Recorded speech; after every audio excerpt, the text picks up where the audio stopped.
Okay, I'm going to call Heather as well if she, so just watch.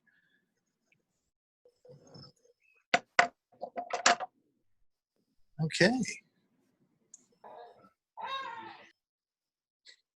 All right. Good morning, all. Okay. So we started the recording. Thank you.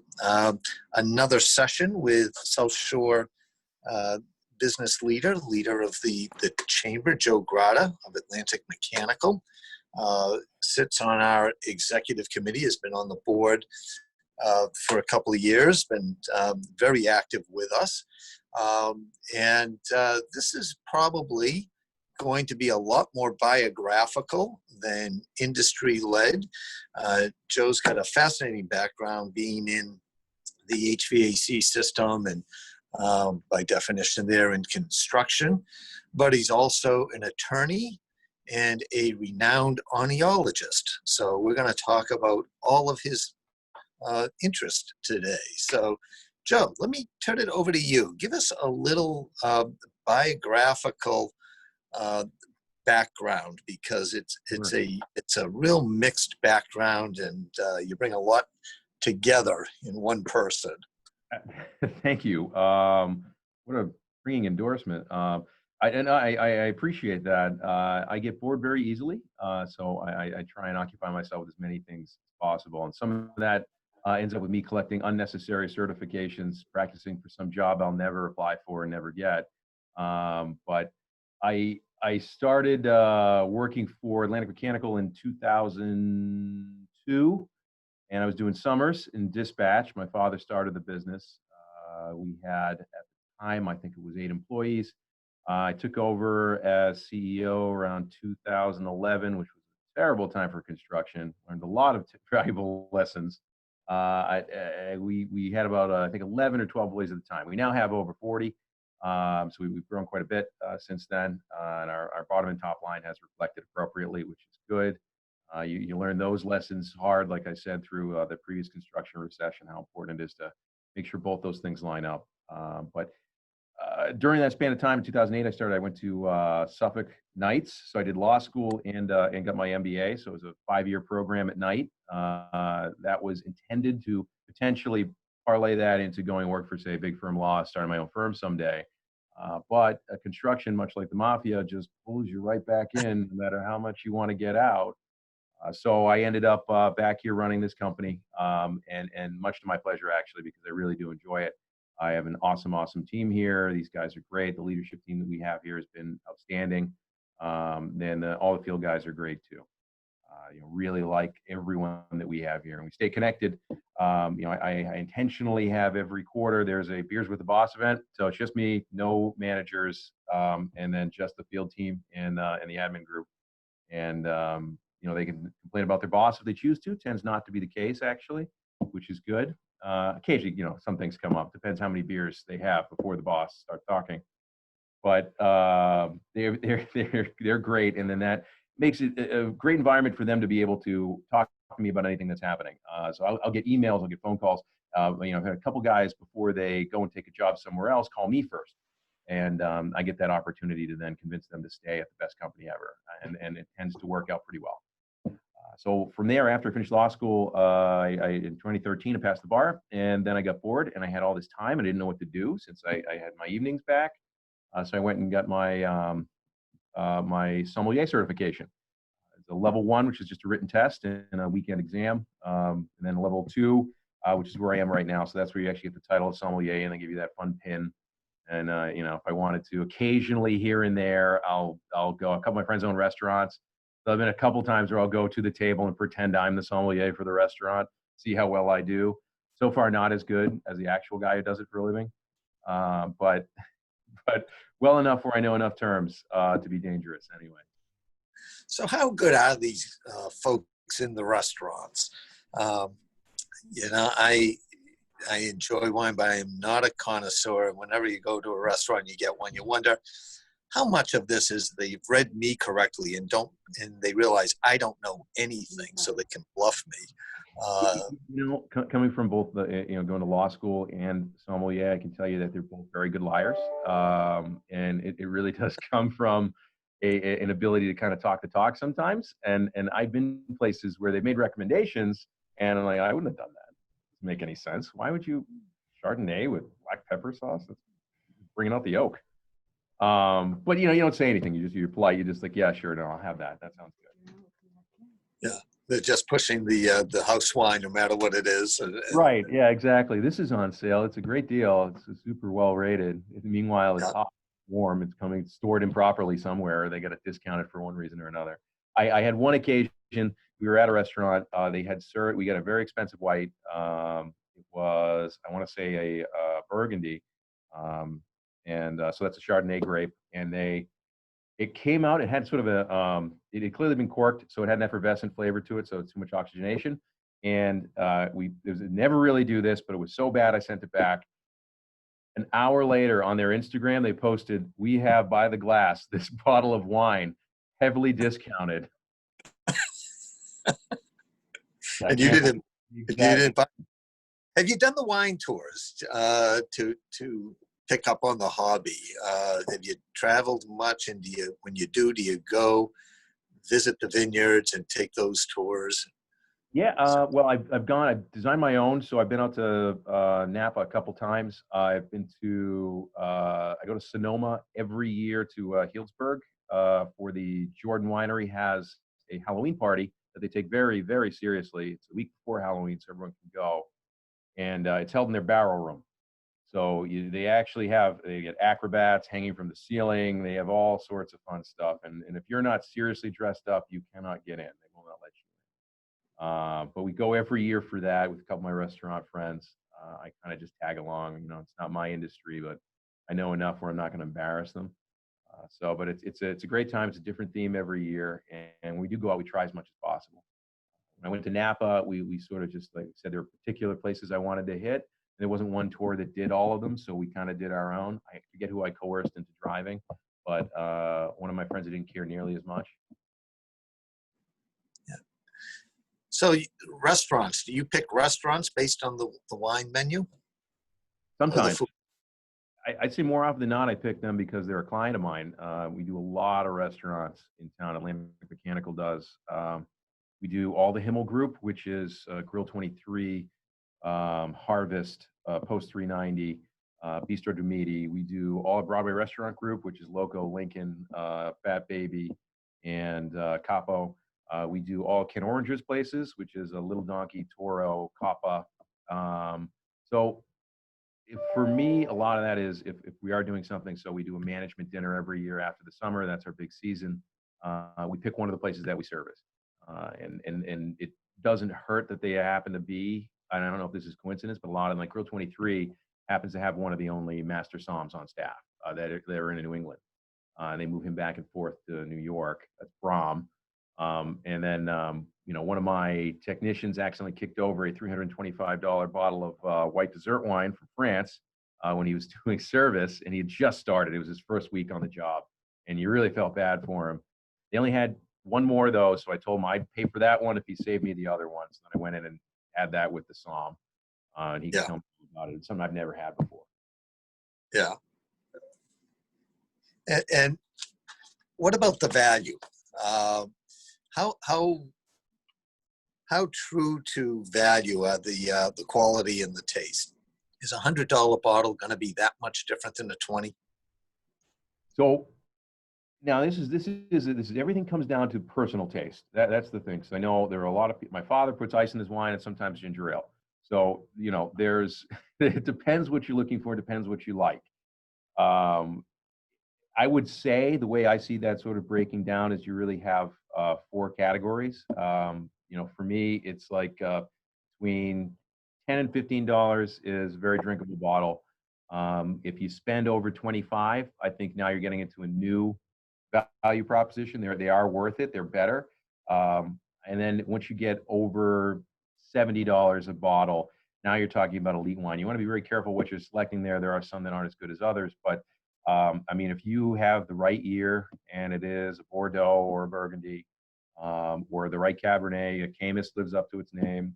These are ones where you do taste the difference. There's a smoothness there. There is a complexity. The big thing that you notice in those very expensive wines especially if they're aged right. And that's the difference too. I mean, if you go have $100 bottle of wine, it's only a few years old. That's meant to be stored. You're not going to get the same complexity than if you pay $100 for what was a $60 bottle of wine in 2015, but is now hitting its prime. That's a better selection. That's what you want to do. But the finish is really the qualifying piece that you get from a more expensive bottle of wine, and it lasts a long time. And I mean that. Like you'll take you swish it around, do that stupid thing you see everybody do that you hate, that pretentious nonsense where you swish it around and smell it, and then you should do it. It does matter. You look stupid, but then you take your sip, and for a really good bottle of wine, for at least a full minute afterwards, you're going to taste a few different things, and that's going to change. It's not just going to be a dry alcohol flavor. There's going to be a dried fruit. There's going to be almost a smokiness or a terroir flavor. You get this kind of almost a granite flavor on the tail end. Something. It depends what you're drinking, but a really good bottle of wine is the one that lasts after you drink. Does that make sense? You took up this hobby after you graduated law school. Is that what got you away from law? Did you ever practice? Did you go right into the business? I went right into the business, but really, but I did in practice in a sense. So, I mean, I had the shingle just for a little bit, but really just for myself. So I was doing, landlord-tenant law for people I knew. I've done some few credit cases, showed up to court a few times here and there just because I liked it. Believe it or not, I don't hate hearing my own voice. So occasionally when I go into trial practice, I wasn't afraid of that.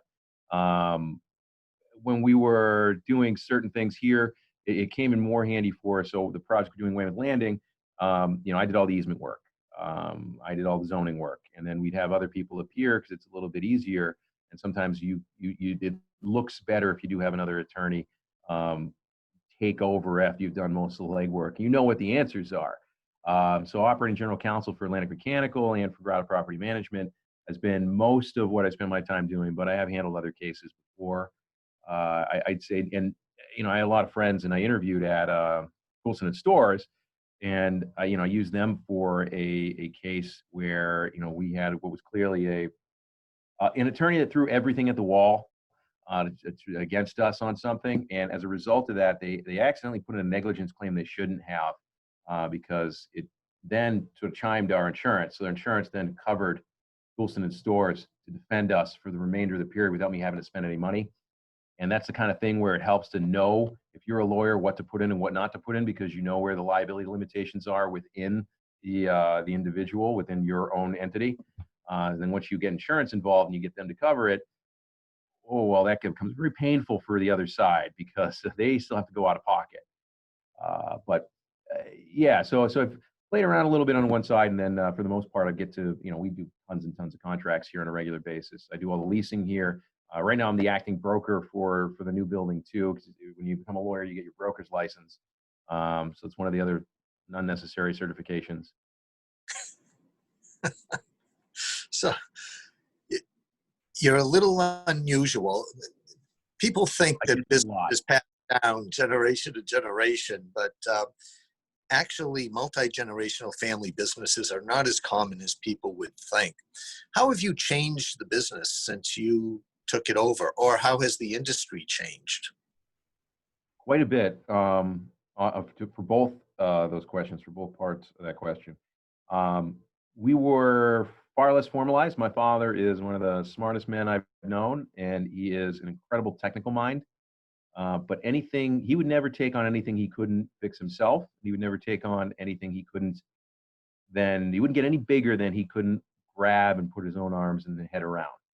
So when we get to 10 to 13 people, which is really his max, where he got to, he couldn't put in another layer of management. He couldn't do some of the project management required for more complicated construction, where they start using, monthly draws and EIA forms and project management pieces, real milestones, critical path components. There's a lot of stuff there where it wasn't anything that interested him. I mean, even right now, he still works with me. He's a project manager, more or less. He picks the ones he likes. He goes there. He doesn't tell me where he is. He doesn't know how to post his calendar. At least he pretends he doesn't know how to post his calendar. He gets stuff done, and he can solve problems that nobody else can solve. So he's a remarkable person, and an incredible asset for us. But in terms of business design, it just wasn't something that really interested him. So we've gone from the 13 people, which is really him, a group of technicians, and a couple guys that were installers, and kind of bounce back and forth. Now we have a dispatcher, quote person, in 8 p.m., 2 p.m.s, and the rest of the guys are field workers of varying degrees, so super, foreman, apprentices, that kind of thing. PM here and there, not a lot. He'd rather go be a site super somewhere, get his hands dirty a little bit, and the guys love it because they see the owner right next to him. So him and I are partners now. We're split 50-50. He was originally supposed to sell me all of it, but then he realized how much value there was in the business and decided to retain some of it. That's my read on what happened. But he's been great. Obviously, there's some complications. We're both a little pig-headed sometimes, but he stays out of the office because I ask him to do things when he gets here. And that's worked out really well because if we're in two geographic locations, we get along great. But the industry itself, I guess the timing we were a little fortunate on. It had changed quite a bit. So right now you see a lot of these VRF systems, which is variable refrigerant flow. This is where you have the individual units where they have a condenser that runs one condenser outside. So your classic HVAC system has a condenser and an air handler. Your condenser is where your refrigerant becomes liquid, goes into your evaporator and air handler where it gets evaporated, turns into a gas. In its expansion, it absorbs heat, and that's what real AC is. It's just heat absorption. It doesn't create cool. It absorbs heat, so then that's why you have that hot line you're not supposed to touch coming back. On the VRF systems, which actually was a technology invented by a company called Daikin in the 80s, what it does is it'll be able to take a series of heads, and this goes up to about 80 different units, sometimes more than that if you have the right setup, but you could do an entire office building attached to a series of condensers. Each area can then cool or heat depending upon its own demand. It'll take the expelled refrigerant that's hot from a cooling space and then heat another section somewhere else with that expelled refrigerant. So it's an extraordinarily efficient system. Now, the problem with this is that it's so complicated, you can't just take your gauges, as the old refrigeration technician would do, and then see what the pressures are, because they're variable. So it changes all the time. It's not going to tell you if it's low in refrigerant. You need a service checker attached to a laptop. And we saw a lot of companies, for a couple reasons, stop advancing their technology, and then they're no longer capable of working on this. So we went into heavy training here. Daikin was the one that we ended up relying. We can work on any one of them. I mean, Mitsubishi was certified, Samsung was certified, Fujitsu was certified, and Daikin happens to be my favorite of the group. The largest AC company in the world. They bought York and Goodman, which means nothing to anyone except for me, unless there's some other AC guy on this call. Those brands are just not going to land. But Daikin themselves, since invented the technology, we like them the best. We ended up being the first company in North America to be 100% trained on their install and commissioning, and we built their training facility for New England and Woburn, which now everyone trains on. So I get a lot of phone calls from people that say, engineers that get trained on the technology, and they see our name on all the equipment that they're learning on. So that was a big help. That's one of those things where technology's helped us quite a bit. We started learning about CO2 4 years ago. CO2 is now the new refrigerant that they use in supermarkets because refrigerant itself is expensive, costs about $30 a pound. Your average supermarket's using between 800 and 1,600 pounds on each rack system. So if they get a leak, it's extremely expensive. CO2, obviously a huge fraction of that, but it has to be done through a cascade system. So it'll either cool another refrigerant by running one system itself at a high pressure, or it'll cool itself by running another system at an even higher pressure. So you lose the entire charge when you do it, but it's a good system to do. So we started learning that. We came into COVID as a result of being the premier guys that are doing VRF, VRV. We had enough people with laptops and everything in our system where it was easy for us to keep doing work. And there are a lot of companies that use these things. And then since we're doing CO2, we picked up a series of supermarkets, and they stayed open through that period. So while the restaurants closed, and that's 28% of my service revenue, we had enough diversity in our client base to be able to continue working full time. We had no layoffs. Everyone continued to work. It wasn't a painless experience. We spent a lot of time promoting some at-home training and distance training and some other things just to give everybody the 40 hours. But we were very capable of staying busy as a result of that. So I think the changes in the HVAC industry, the refrigeration industry, are really favoring the companies that can embrace technology, that aren't afraid to invest in training. And that's something I always didn't understand about some of the other companies, is where our product is our people. So the more we can throw at them, all my guys have an education allowance they can use every year. And, we're very forgivable if they do happen to go over. But if they're not the best at what they do, or they're not well versed at all the things we send them to, you can detect confidence in people's voices. Technicians aren't as good salespeople as others. They really will. You'll know if they know what they're doing. And like I said, that's our product out there, is those guys. So the long answer to your question is it's changed a lot. Yeah. So you've got 23% of your business share is restaurants. How large a territory does Atlantic Mechanical cover? And do you have other concentrations in different industry sectors that you work in? So we cover pretty much 495 in Massachusetts and all of Rhode Island. So we were licensed in both states. We try not to go too much further than that, although we do go out to Worcester for certain premier clients. Some of our bigger groups are CVS, Walgreens, 7-Eleven. We do 80 of those. CVS is, I think we have 45 of those as primary. We have another 80 as backup for when other people can't reach it, which has been happening more frequently now, since a lot of companies went through layoffs, didn't bring back everybody, and they can't be as responsive as they would have, because they haven't been able to ramp up. Supermarkets are a big one. We've done all of the restaurant depots in our area, so that they sell to restaurants. They're gigantic. There's one in Avon, Everett, North Andover. They're doing one in Bourne, I think, next year. I keep hearing about it every time they want to dispute a bill. They tell me they have a big project coming. But yeah, so we supermarkets are one subset. Then retail is another subset, restaurants another subset, and that tends to be where we are in terms of our service side. On our installation side, we do a lot more of the VRF installations. That's offices. Some of the restaurants actually get a great value out of it. We did one at Lolita Fort Point, which is a great place. You guys should absolutely go if you haven't been. Their patio's open. They just expanded it. That was partially, they get a return check from the Mass CEC for $30,000 at the end of the project, just as a refund, because it was partially funded. And then they selected that as a case study to show the success of their program. Because what happens for them is they're constantly cooling in their kitchen, so they're pumping the rest of the heat back to the main dining area. So it's a super efficient setup for them. For restaurants, it makes a lot of sense to embrace the technology. Let's see, what else have we done recently? Right now, we've done a series of marijuana cultivation facilities. That's become extraordinarily popular, and we make up about 30% of the total budget, because HVAC is essential. It's really indoor agriculture.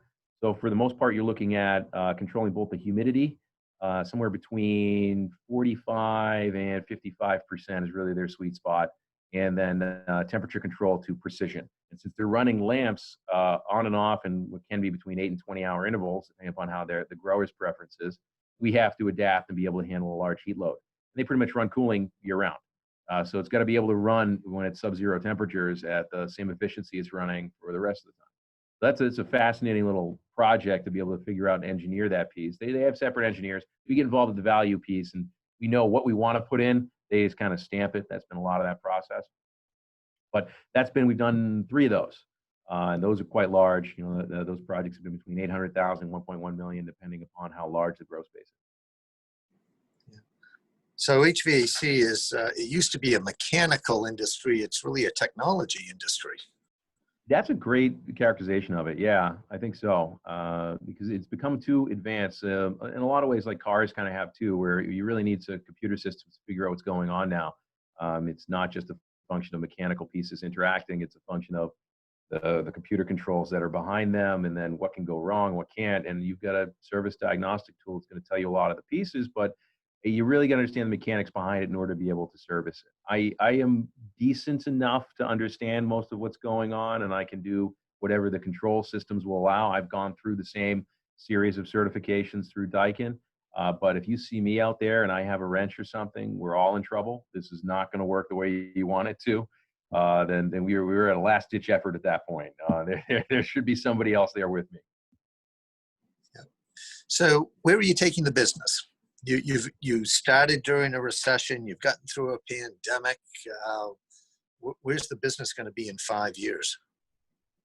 Our plan over the next 5 to 10, and we have we do our management strategy meetings every quarter, and then we have certain goals for every year. And the milestones become evident as we go through them. Which ones we've hit, which ones we haven't. We've got this green-red structure here. Where are we behind? The plan is to get to a business of at least $20 million annual revenue. We're approaching our halfway point there for that. That's really over the course of the next 10 years. The next 5, again, it's more investing in training. We got to build an estimating department that's more robust. We really have 2 people doing it right now. I want a chief to run the division, put in the best practices, and then I need 2 or 3 people under them. And then we're looking at an expansion on our install side. So we separate that from into special projects, which is the smaller ones, design build components. The ones where we're going into a space and we're deciding what to put in, we get kind of an empty shell. We kind of grew up on that. So my father was doing really well. So we'd like to turn that into its own separate division and then put together our large scale construction. We've already got enough of the connections there for that development to happen. More of a function of being able to make sure we can't let down the people that we've got our foot in the door. We don't want to get slammed shut after we walk through.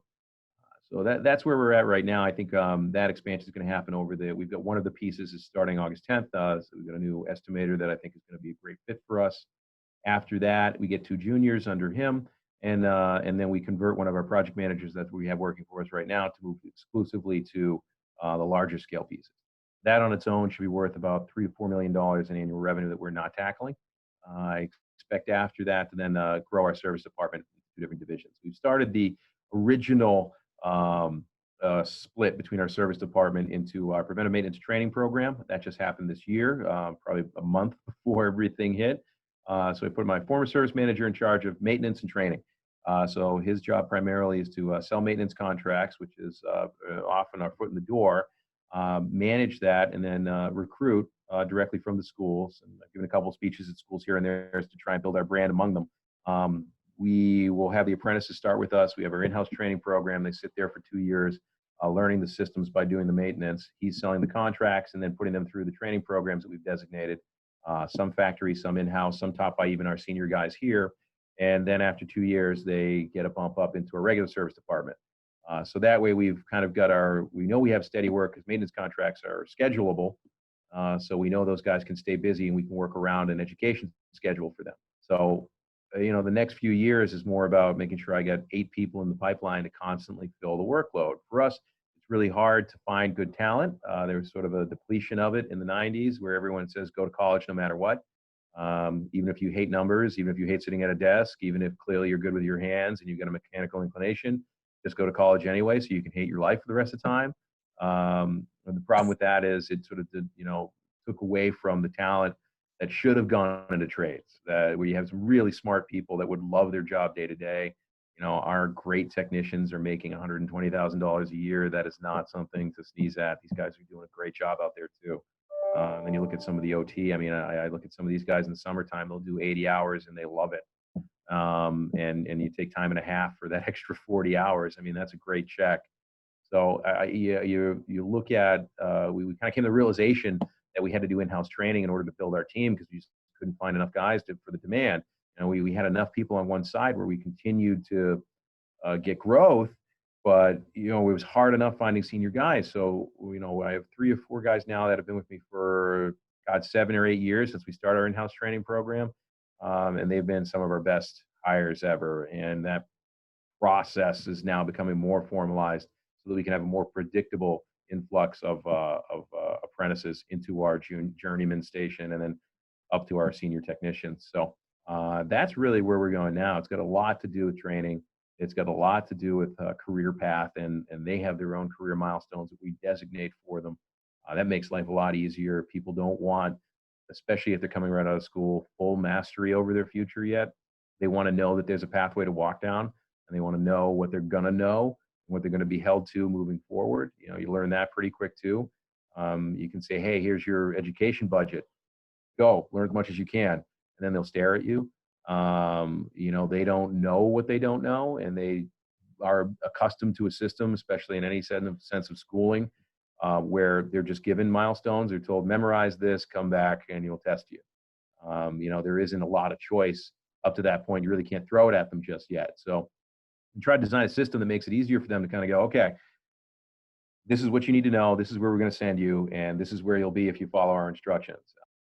And then you get complete freedom after a certain point. Okay, what do you want to get into? Where path do you want to go down? You kind of set up almost a decision tree for them, and that makes things a lot easier. So let's talk a little bit about your chamber involvement. Jim Dunphy, our past chair, president of South Shore Bank, who's actually, I think, on the call, he started our Leadership South Shore program. He actually created it, brought it down from New Hampshire, has funded it for several years, co-branded that with the South Shore Chamber. I think you were in the first class or the second. I was in the inaugural program. I was in the first class, and Jim, I mean, for good or bad for you guys, however you want to view it, but Jim's really the reason why I got involved in the leadership program initially, and then he brought me on board to the board. And if it weren't for him, then who knows if I would be here now. So I don't know if you guys are grateful or if you're just going to kick him off the call. But he's been great, and that program was outstanding. And I think they have a wait list now for everybody. That's how popular it's become, and it should. The different modules that they have for everything, the sort of the legal one, and then you have we met with all three mayors. It was a Braintree, Weymouth, and Quincy in one day. The Quincy mayor gave us a tour of what was happening in downtown Quincy. I mean, the access is crazy, and then the enthusiasm for everybody is amazing too. And then the community components too. I mean, I've since gone back and volunteered at Father Bill's even after our initial tour there.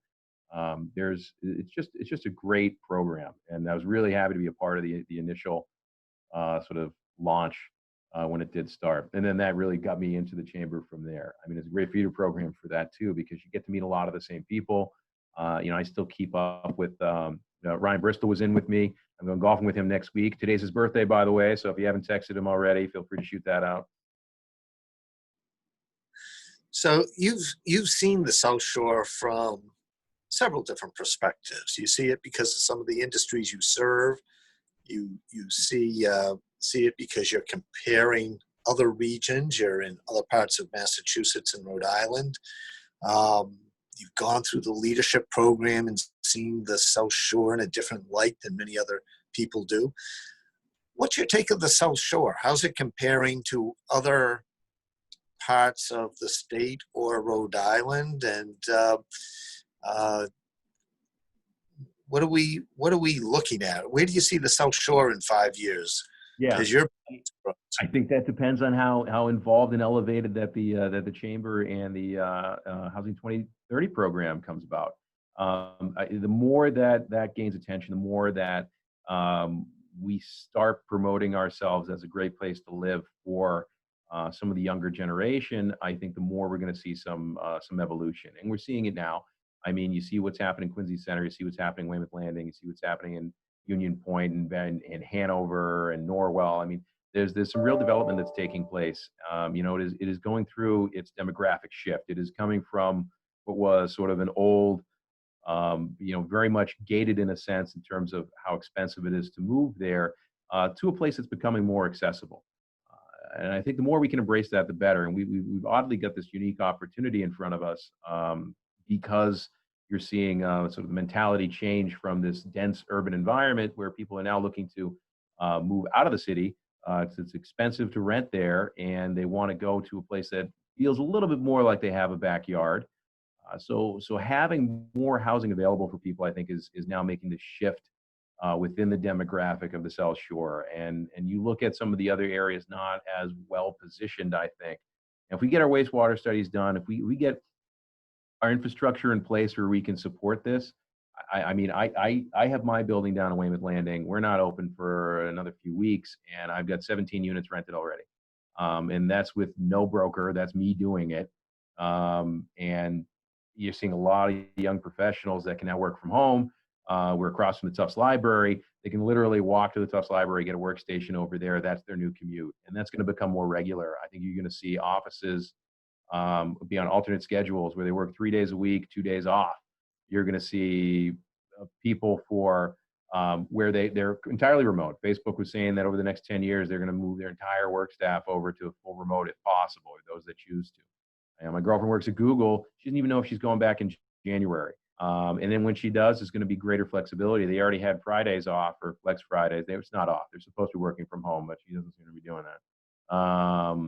But you're going to see more of these companies that are capable and now realizing how easy it is to embrace things like Zoom, like we're doing right now. And I think the flexibility then promotes people moving to better amenitized, cheaper apartments on the South Shore, where as long as they're close enough to some form of transportation to get into their office the 2 to 3 days a week they have to be there, they're happy. Your commute gets shorter because less people are going in, and then you're going to have I mean, we're on top of a park, and you've got a baseball field right next door. I mean, there's just more to it. You get some more green space. And I think that's the shift, and that becomes the sort of beginning of the transitory process. So you have people moving in that are young couples into my building or similar buildings or Union Point, and then they have a kid and they go, all right, I want to stay in Weymouth. I really love the town. It's a beautiful place. I really get used to everywhere. I have my regular bar or wherever we go. So now we're going to look around. And that's really the difference is having somewhere where these families can start, and then seeing and falling in love with the South Shore, which is very easy to do if you're here, and then they stay. And that's, I think, really what we're trying to do. And I think that's sort of a big piece of why 2030 is so important. So your 17 units that you've already leased before you open, general profile of the tenants you have there, are they coming from Boston? Are they coming from the South Shore? Older, younger? Is there a profile yet? For the most part, I'm doing all the showings myself, so I now know all of them, and most of them have my cell phone or are not afraid to text me, which is a blessing and a curse depending upon the time of day. But they're for the most part late 20s. Most of them are young couples. I only have a couple that were individuals, and they're coming from either the Boston area or there are a few that were in Quincy as well. But there's let's see, a BU. We've got BU grad student. I've got a Northeastern grad student. I've got another guy who actually works in HVAC, but it's at the Sanofi plant. But they're a young couple. For the most part, you're seeing just a lot of young couples because they're one-bedroom units and they want access to the city. So the South Shore is a great location. And then it doesn't hurt to be 40 minutes away from the Cape, assuming it's not a Friday afternoon. But yeah, I think that's really the profile. Is you get these young couples that both are working, that are on their way to starting a family, that are either engaged or married already, but are very committed. And I think that's the sort of standard profile that I've seen so far, with a couple variants from there. But that's really it. And I think that for the most part they have some tie to Boston. There very few of them have no reason to go into the city. They're just staying in the South Shore, and almost none of them have come from the South Shore to start. They're coming from somewhere else and coming into the South Shore. The area like the Landing, has developed actually a pretty good reputation overall since the building has started. And then you see places like Bates, and now what was Passport is now Fourth and Cherry, and a craft beer place over there. We're working on bringing Fuel America to my first level floor. Those guys have been outstanding. They want to do a beer and wine license as well, which is already applied for, with outdoor space and a fire pit, and that's at the first floor of our building. It's really created an environment where people want to hang out, where they want to be able to walk to things in their neighborhood, and that just calls for these late 20s, early 30s couples that are just looking to get their family started sometime a little bit later, but they still want to enjoy their time together in an environment that has built somewhere to play, and they can get to their work relatively easily. Good. So I'm not surprised that most of them are from Boston. That's sort of the model we're expecting with transit development, people pushed out of the Boston market. Little surprised that you've got 2 or 3 coming from Quincy. Are we already experiencing that town by town kind of urban creep from Boston to Quincy and then Quincy, people think it's getting crowded, so it's the next town down? Or It's a price component. So, where we're priced a little bit lower than Quincy, that's been the draw. So, and I think that's what you're seeing is Quincy's prices have risen quite sharply over the last 5 years as a result of Boston's prices rising quite sharply. So, yeah, in a sense, it is that sort of it's that rent price creep that's pushing the creep further out, and that's just going to continue happening. I mean, Massachusetts population continues to grow. It's one of those states, and people are going to keep peopling, as they say. So they're going to keep having more and more people coming here. And then as that happens, that's where the real estate market goes. It creates scarcity. So you have Quincy becoming much more expensive, new buildings like the Watson and others. And then we have, buildings like mine and Weymouth Landing and Braintree becoming more expensive as a result of that. And it just continues from there. But we've become the affordable alternative with very similar amenities.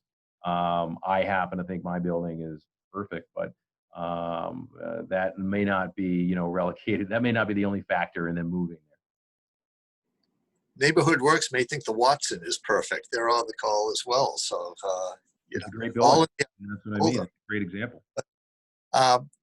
how are the rents during COVID? Any softening, or are they actually getting firmer? We had your chair. I should have mentioned early up that you're co-chair of our housing committee, but an interesting call meeting yesterday with discussion about single-family detached homes.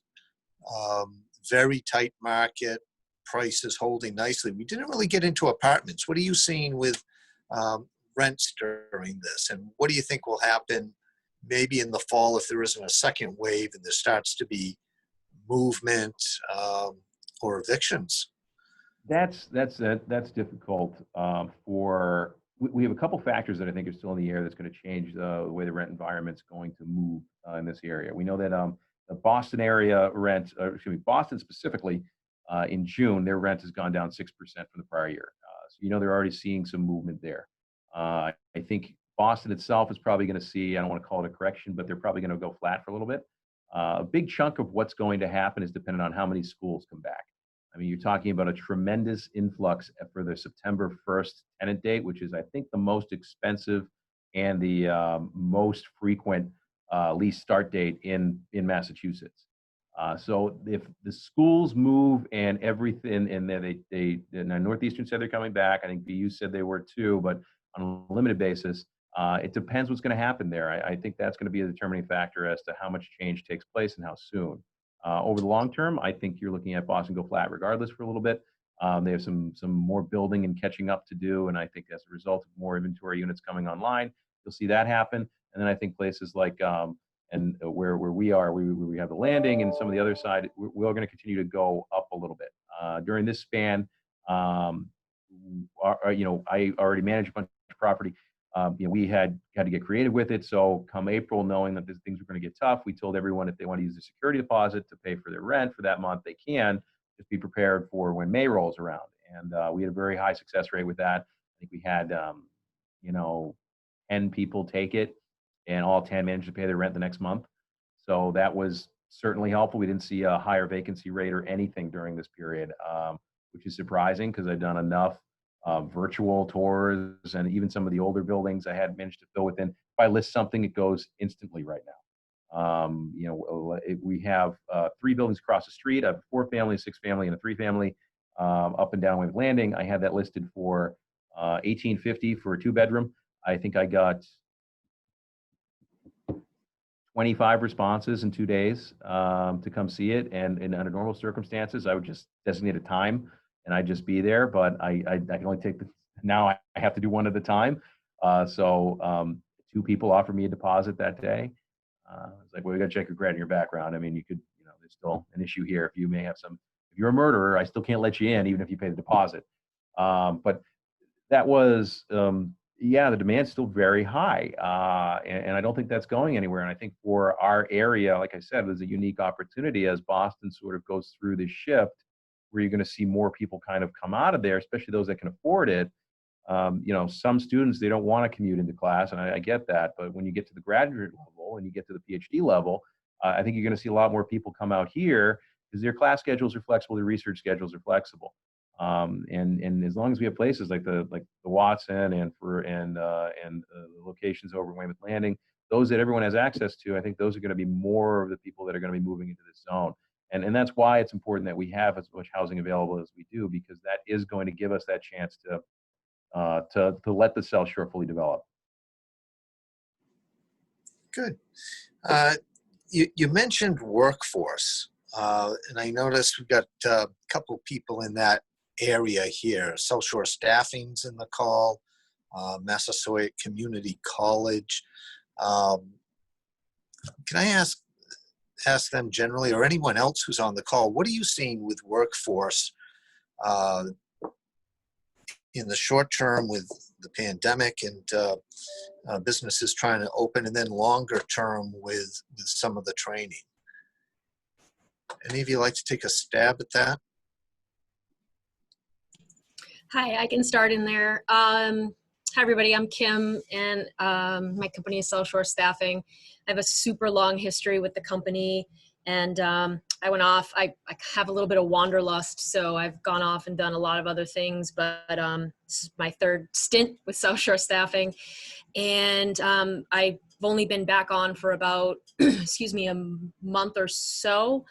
But in that time, I mean, I've been dedicated to doing some business development and outreach activities.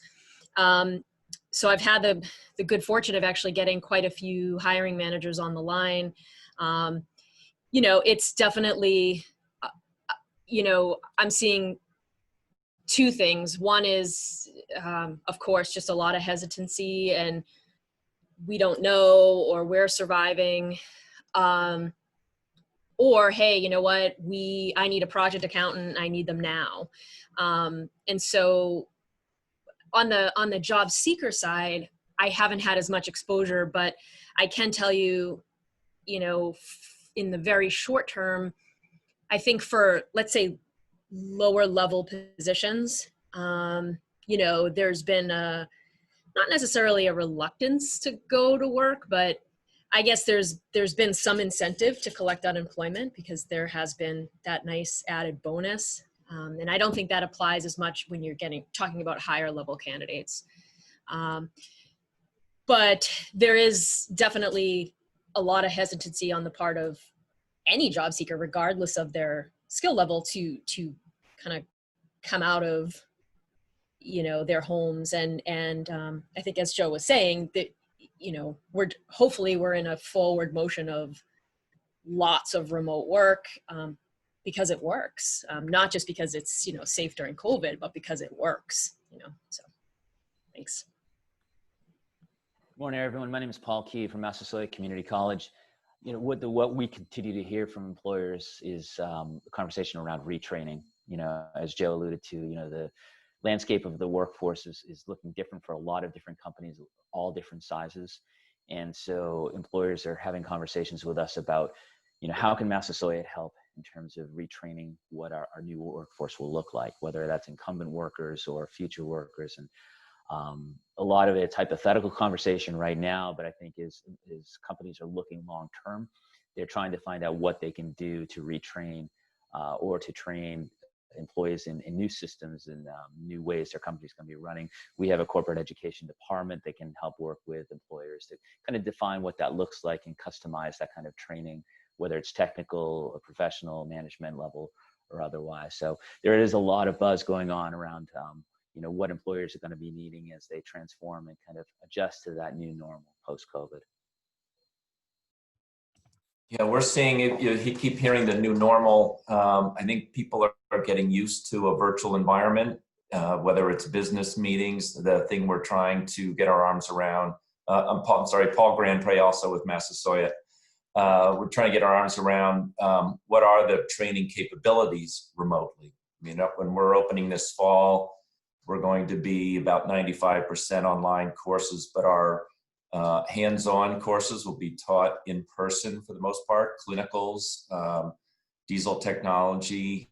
Joe, would love hearing from you today. We have an HVAC program, associate's degree program. Would love to connect with people as advisors for our program. I had no clue about the levels of technology in the industry you're dealing with. But we're really trying to find ways to deliver content remotely and seeing what the appetite among employers is to participate in that. We are doing corporate surveys, participating with mass hire and employer surveys, trying to find out what their needs are. So really trying to keep our ear to the ground on that. Great. So in addition to finding workers, of course, a lot of businesses need money. Noelle from NeighborWorks is joining us. She's on the development side of that. But Noelle, what are you seeing with housing and getting financing for housing in this market right now? So thank you, Peter. A lot of the projects that we're involved with right now are in a good place. So once COVID hit, we actually had 3 projects that were slated to go under construction.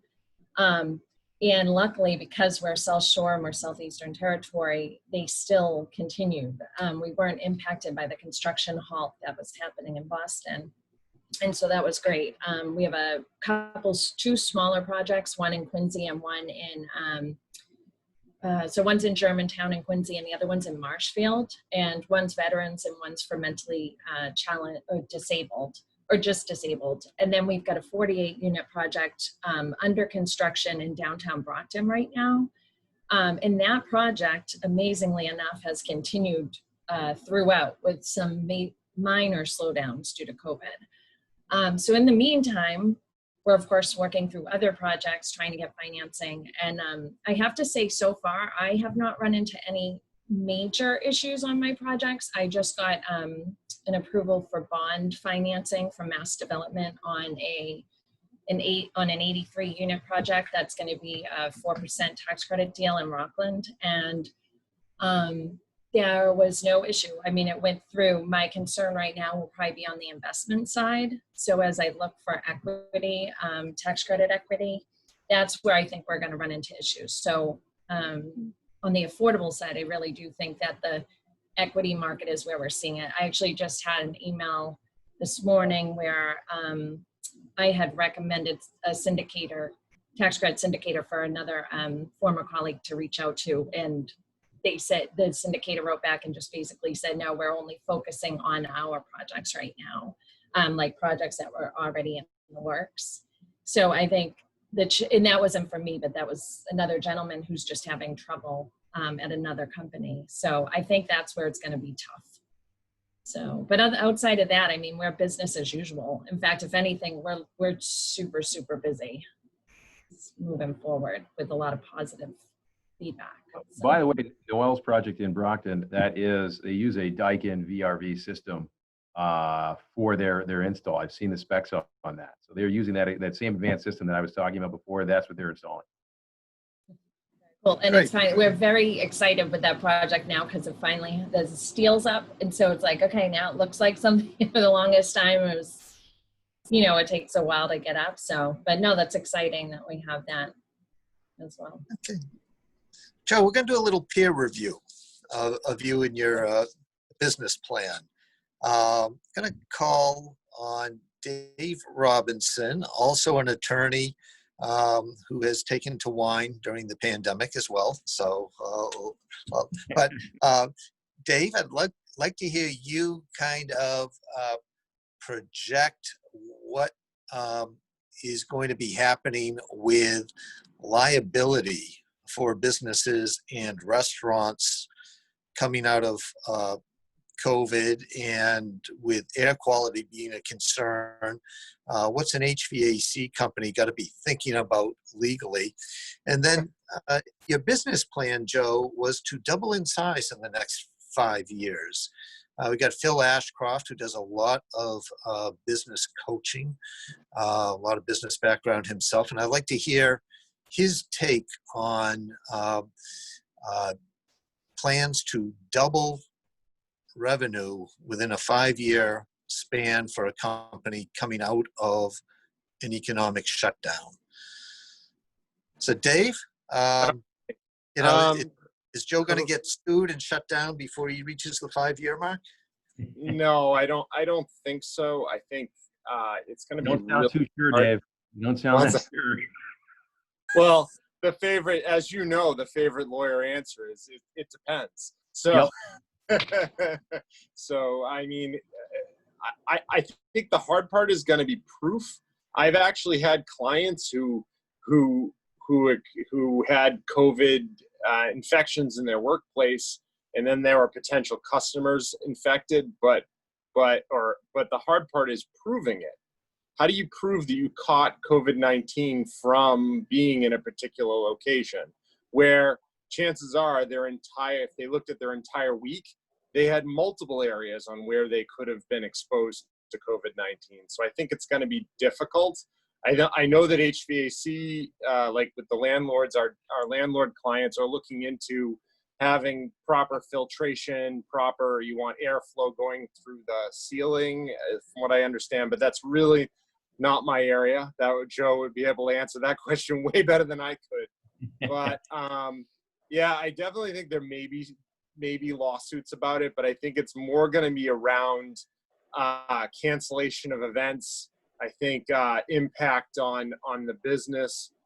There's some insurance cases now that are pending. I know Legal Seafood sued their insurer for work stoppage, even though almost every insurance broker will tell you that they have a pandemic exclusion. I still recommend that you read your policy because most of that's not always the case. And in the Legal Seafood case, apparently there is no language for pandemic exclusion in it, which is why they're suing their insurance company. I can see a lot of lawsuits, but I think it's less about COVID-19 and more about the economic effect of COVID-19. So thanks. Phil, let me summarize Joe's situation. Company that's grown to 10, he wants to grow it to 20 in 5 years. He's got 3 dominant business sector clients, not individual clients, but 3 different sectors in 2 states, and shifting the model a little bit more to technology. How does a company grow, double in size in 5 years? By expanding the territory, expanding the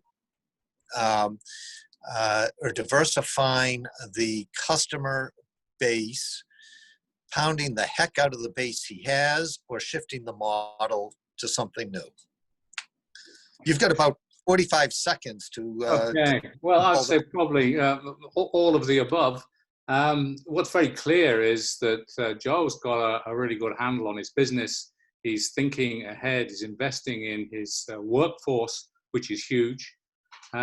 I suppose the real issue is, if you look 5 years, what is the new normal going to look like?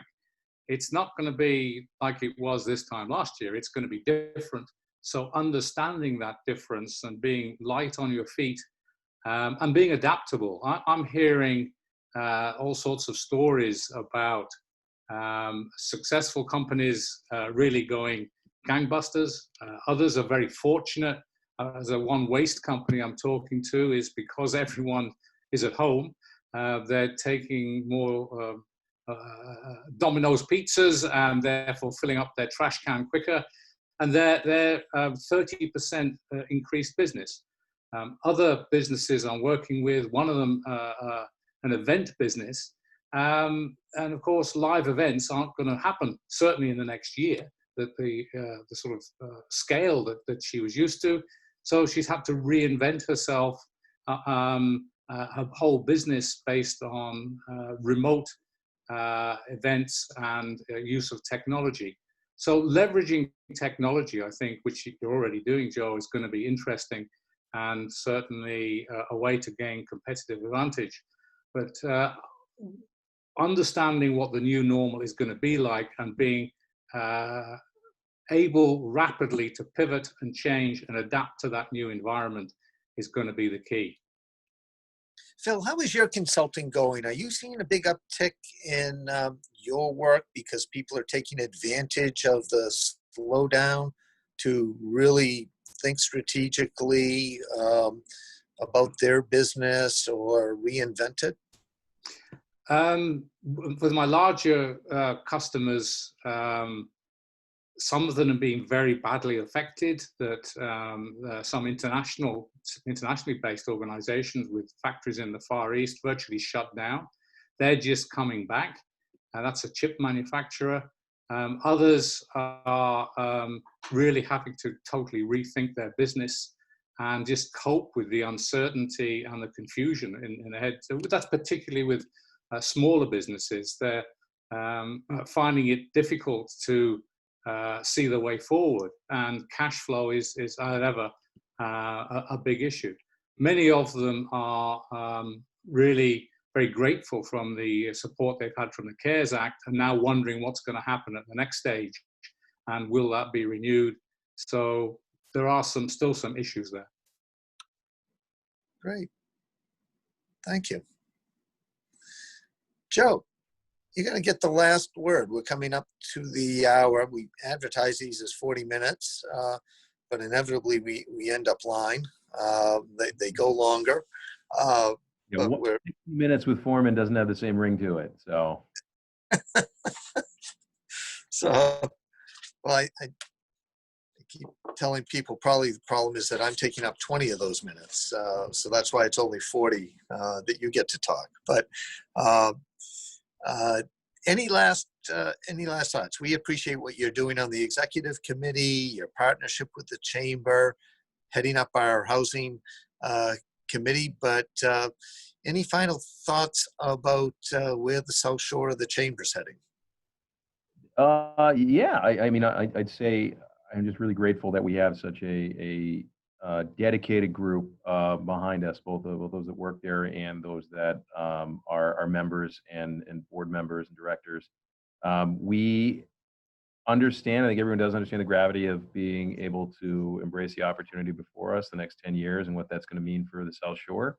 And I think as long as everybody continues to stay as focused as we are right now, we're going to see this transformation that we're at sort of the nascent stages of continuing. And we're going to build up a better community for both business and just plain living by staying focused on this and being able to get the funding that we're now seeing, being able to get the exposure that we have, and being able to see the real future of what the South Shore holds for us.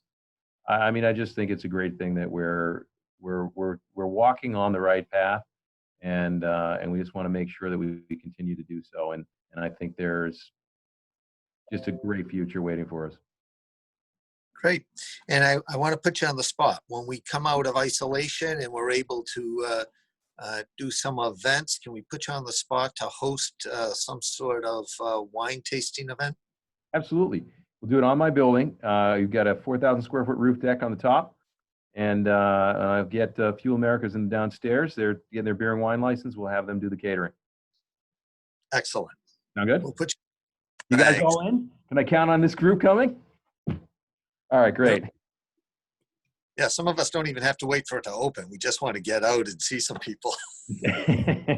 I'm there every day, so if you didn't get enough of me today, I mean, feel free to swing by there. I'm more angry on the job site, so it might not be as enjoyable. But yeah, that's where I am pretty much every day. Thanks a lot for everything you're doing for us. Of course. Thank you guys for this. This was really fun. Thank you all for joining. Okay.